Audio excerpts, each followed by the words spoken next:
right. This is going to be a good story to tell because we are all well fed right now after lunch. So imagine this. You're having one of those days which just drain you mentally and physically. Email, messages, obligations, like everyone wants a piece of you.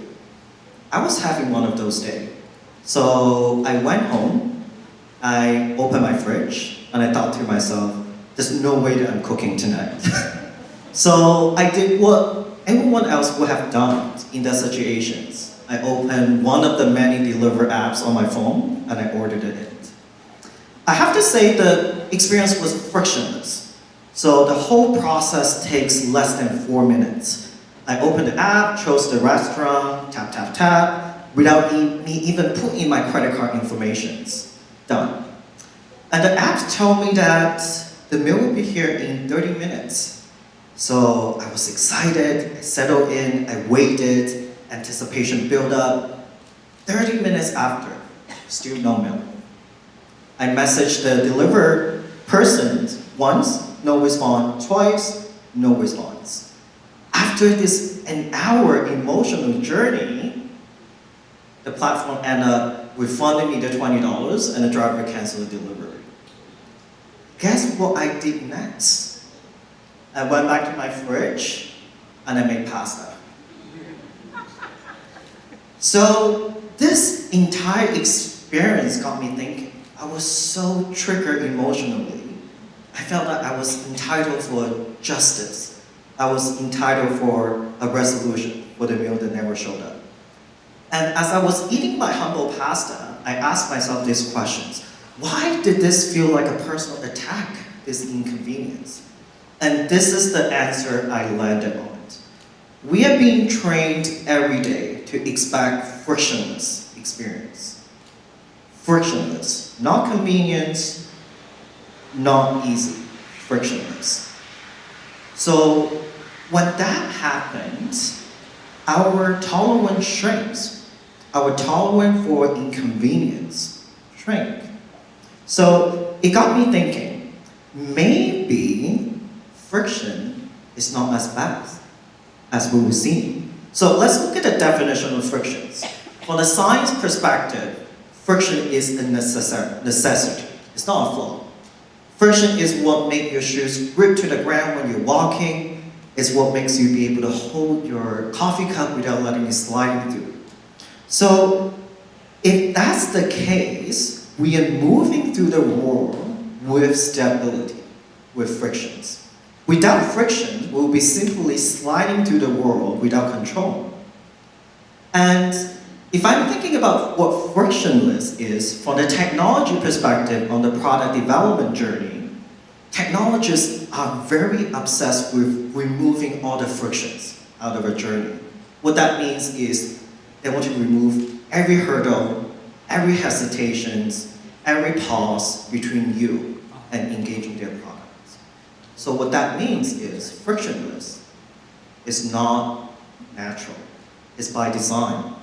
Friction is design, it is a product. So what happened when we develop this avoidant relationship with frictions, right? So let's take a look at the example of Apple Pay. So a lot of us use iPhone. There's Apple Pay on there. Think about back to the time how payment used to work. You need to take out your wallet, use your credit card, punch in a PIN number, maybe a signature. And maybe there's a moment of pause when you see the price tag that you're going to pay for. But right now, everything has been reduced to a tap and a face scan. It's so convenient. Sometimes the payment happens so fast before I can even realize that my money's gone. Right? So, yes, by removing friction, we're making payment more easy. But our spending become mindless as well. So, another example, let's take a look. This is the oldest story there is for human being in the search for love. So, back in the days, meeting someone was difficult, right? You need to physically go out there, there's this awkward eye contact across the room, you need to summon your courage, go speak to a stranger. So dating apps promise to fix that. They're removing all the friction. So right now, all you need is swipe, match, and messages. In theory, we're more connected than ever because of the convenience of the digital experience. However, the data is telling us a very different story. Research showed that 80% of the Gen Z and millennial right now are experiencing dating app burns out. So they are tired of the constant swiping, matching, messaging, and ghosting over there. And peer-reviewed research showed that people report higher relationship satisfactions when they meet their partner offline through friends, family, events, party, etc. So this is what the data is telling us. I'm not here to argue whether dating apps is bad, technology is bad. I'm here to point to something more precise here. When we're expecting finding love or managing your finances as easy as ordering a meal, we're missing something very fundamental on the human experience here. So, the better question to ask is, what do we trade off when we give up frictions, when we give up resistance from our daily life? And what I'm trying to say here is, friction is a feature, it's not a bug. Again, I want to repeat this sentence, friction is a feature, not a bug. So, my call to action is very simple.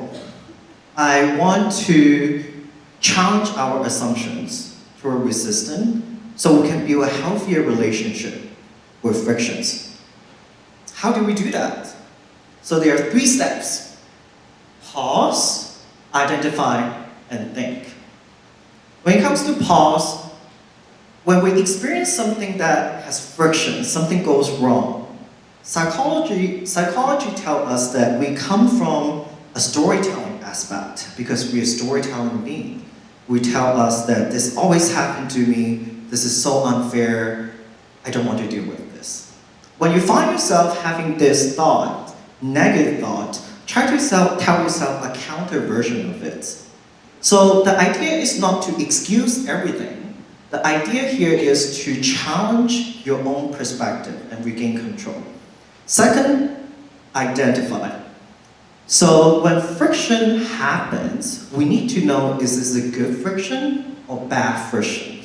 So bad friction is pointless, okay? All it does is take away your energy and time.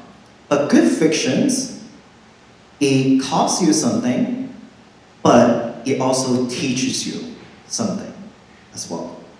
So this can be a heart-to-heart conversation with a loved one to improve your relationship. This can be the feeling that you have when you're hungry, when you're waiting for your food that's delayed. Or this could be the moment when you choose to act with integrity instead of speed. So frictions can be a teacher if you allow us to be. Last but not least, think. This is for the moment when you don't experience any friction at all.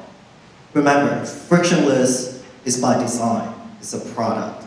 Going back to the Apple Pay example we gave, it makes paying easier, but it also makes spending your money much easier. Ask yourself, what kind of habit and behavior am I building with this frictionless experience? So pause, identify, and think. My meal never showed up that night, but it taught me something much more valuable. It showed me that my expectation and tolerance toward inconvenience can shrink when I'm constantly trained to expect frictionless experience. So maybe the goal is not to remove frictions from our life altogether. The goal is to be that kind of people who can meet friction with curiosity, steadiness, and grace to ourselves and to each other. And maybe the strength we have always been looking for is just on the other side of the frictions that we keep trying to avoid. So pause, identify, think.